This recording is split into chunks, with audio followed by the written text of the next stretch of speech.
एक नगर में एक साहूकार अपनी पत्नी के साथ रहता था, लेकिन वह निसंतान थे। वह दोनों भगवान शंकर की पूजा किया करते थे।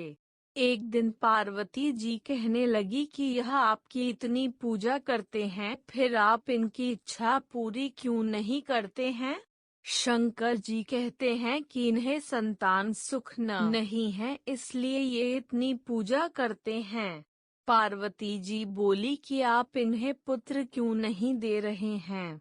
शंकर जी ने कहा कि इनके भाग्य में पुत्र का सुख नहीं है, लेकिन पार्वती जी नहीं मानी और वह जिद करने लगी। शंकर भगवान बोले कि ठीक है, इन्हें पुत्र की प्राप्ति हो जाएगी, लेकिन वह केवल 12 वर्ष तक ही जीवित रहेगा।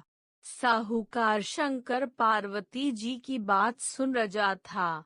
कुछ समय बाद साहूकारनी ने पुत्र को जन्म दिया, लेकिन साहूकार को कोई खुशी नहीं हुई। पूरे परिवार में इसका जश्न मनाया गया।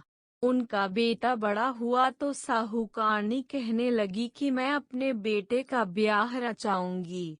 साहूकार ने उसे बहुत मना किया, लेकिन वह नहीं मानी तो साहूकार ने उसे कहा कि हमारे बेटे की आयु केवल 12 वर्ष तक ही है। साहूकारनी कहने लगी कि कोई बात नहीं, मैं इसका ब्याह करके अपने मन की तो कर लूं।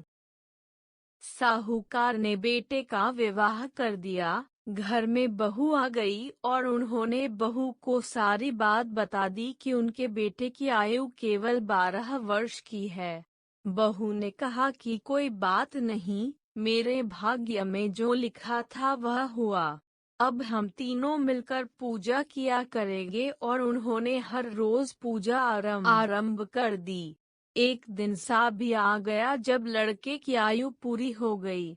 यमराज साहूकार के बेटे को लेने आ गए तो साहूकार कहने लगा कि मेरा पुत्र अपनी पत्नी के साथ है। यमराज उसकी पत्नी के पास गए तो वह बोली, अभी तो मेरे पति ने जीवन का कोई सुख नहीं देखा और आप उसे लेने आ गए।